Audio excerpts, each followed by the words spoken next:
Iniciamos esta semana volviendo a retomar este Evangelio de Mateo, donde vamos viendo esa predicación llamada apostólica, es decir, cómo el Señor va preparando a sus discípulos para ser apóstoles y no escondiéndoles, ¿sí?, todo lo que van a encontrar, persecuciones, injurias, maltratos. Por eso, también nosotros hoy aquí ahora somos llamados a escuchar estas palabras del Señor y recibir su consuelo. Dichosos los perseguidos por hacer la voluntad de Dios, sin miedo a gobiernos, culturas, tradiciones, medios de comunicación, porque de ellos es el reino de los cielos. Escuchamos el texto del Evangelio propuesto, tomado del capítulo 10 de Mateo, versículo 34, hasta el capítulo 11, versículo 1. En aquel tiempo dijo Jesús a sus apóstoles: No penséis que he venido a la tierra a sembrar paz. No he venido a sembrar paz, sino espadas. He venido a enemistar al hombre con su padre, a la hija con su madre, a la nuera con su suegra. Los enemigos de cada uno serán los de la propia casa. El que quiere a su padre o a su madre más que a mí, no es digno de mí. El que quiere a su hijo o a su hija más que a mí, no es digno de mí. Y el que no coge su cruz y me sigue, no es digno de mí. El que encuentre su vida, la perderá. Y el que pierda su vida por mí, la encontrará. El que os recibe a vosotros, me recibe a mí. Y el que me recibe al que me ha enviado. El que recibe a un profeta porque es profeta tendrá paga de profeta. Y el que recibe a un justo porque es justo tendrá paga de justo. El que dé a beber, aunque no sea más que un vaso de agua fresca, a uno de estos pobrecillos, solo porque es mi discípulo, no perderá su paga. Os lo aseguro. Cuando Jesús acabó de dar estas instrucciones a sus 12 discípulos, partió de allí para enseñar y predicar en sus ciudades. Dios nuestro, que por medio de la muerte de tu Hijo has redimido al mundo de la esclavitud del pecado, concédenos participar ahora de una santa alegría y después en el cielo de la felicidad eterna. El inicio de la vida cristiana, que es la forma de evangelización que nos propone la Iglesia actualmente, ya que esa cultura de la cristiandad, donde había una transmisión pues de la fe encadenada y vinculada desde los padres, los colegios, las clases de religión, las catequesis y así, pues todo estaba en cierto modo organizado para una transmisión de la fe. Pero la transmisión de la fe actualmente se ha roto. Y se ha roto y por eso es necesario implementar, ¿sí?, sea un niño, un adolescente, un joven, pues esa iniciación a la vida cristiana, porque no se trata solamente de tener los sacramentos, ¿verdad? ¿Qué sentido tienen los sacramentos y todos los cultos o devociones si no hay vida cristiana, si ni siquiera se sabe lo que significa ser cristiano, ser discípulo misionero de Jesús? Pues el inicio de la vida cristiana hemos de comprender que no es una obligación, no puede imponerse en contra de nuestra libre voluntad, sino que se inicia la vida cristiana cuando hay diálogo, encuentro con este Cristo vivo. No es un sentimiento o sometimiento irracional. La vida cristiana implica una conciencia clara, es decir, libertad. Y esa conciencia clara y libertad pone en movimiento la razón, no la inutiliza, sino que la promueve. Y pone en movimiento la razón, la voluntad, pero muy especialmente la afectividad.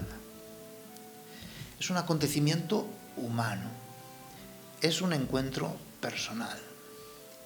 Desde aquí podemos comprender las palabras quizás duras de Jesús en el texto de hoy. Y, como digo siempre, solamente lo comprende quien ama. Quien no ama no puede conocer a Dios ni puede entender su palabra. El amor solo se entiende con amor. Culminamos el día de hoy este gran discurso de la misión apostólica según San Mateo, en el cual los apóstoles son presentados como personas sencillas, humildes de corazón. Les llama Jesús pobrecillos. Es decir, son aquellos que lo han dejado todo para servir exclusivamente al anuncio del reino. Viven esa pobreza radical, no buscando seguridad o cualquier tipo de interés personal. En este epílogo, Jesús recoge las exigencias radicales para poder llegar a ser discípulos misioneros, lo que han de soportar y sufrir por su causa. ¿Cómo no quedará sin recompensa aquel que ayude a estos pobrecillos, aunque sea con un vaso de agua? Vemos aquí cómo Jesús, con un amor inmenso, se identifica con sus apóstoles. Después de este discurso apostólico se nos habla de lo esencial, la correspondencia al amor infinito de parte de Dios, la solicitud hacia el prójimo. Preguntémonos, ¿estamos convencidos de que Dios nos ama? ¿Estás convencido de que Dios te ama? ¿Sé la medida de su amor por mí? El amor de Dios no tiene medida, es infinito. Dio su vida en sacrificio por mí, es un amor apasionado, sin defecto. Pues al sentirme amado, al experimentar ese amor, se produce en mi corazón un auténtico apasionamiento en el amor, al punto que me impulsa, casi me obliga a la reciprocidad, a estar dispuesto a lo que sea, amando como me siento y soy amado. Nadie puede amar sin haber sido amado primero. La misión del laico que vamos meditando es ir ordenando las realidades temporales según el criterio del Creador, esperando la venida definitiva del reino. El reino de Dios es un don, es decir, no se consigue plenamente en este mundo, supera cualquier expectativa de los hombres. Y los campos a trabajar son estas realidades temporales: la búsqueda del bien común o la política, la búsqueda de la justicia social o solidaridad, la vida matrimonial, familiar, laboral, lúdica, para de alguna manera anticipar el reino por los gestos de amor en cada una de estas realidades. Y así el laico es sal de la tierra contra toda corrupción, luz del mundo ante tanta oscuridad de las ideologías del momento, semillas de vidas entregadas que se entierran y mueren para dar fruto, vida eterna, amor infinito. A veces hasta la familia, que es una realidad buena, bella en sí misma, y es lo que nos habla el texto de hoy, puede llegar a ser obstáculo. ¿En qué sentido? En la universalidad del amor. Porque hay peligro de aislarse, encerrarse en ella misma, en detrimento de la orientación a ser una sola familia con todo el género humano, con un solo Dios y Padre, y una gran fraternidad entre todos los hombres, sin exclusión. En el tiempo de Jesús, con el Imperio Romano y la ideología helenista, las familias judías se olvidaron que lo primero era que nadie pasara necesidad, hasta llegarse a encerrar en sí mismas e impedir el amor al pobre, a la viuda, al extranjero, al migrante. Ante la vida amor de Dios, todo tiene su sentido en su relatividad a este gran amor. Hasta podemos entender que vale la pena dejarlo todo por el amor de Dios. Ante el amor universal, nada es negociable.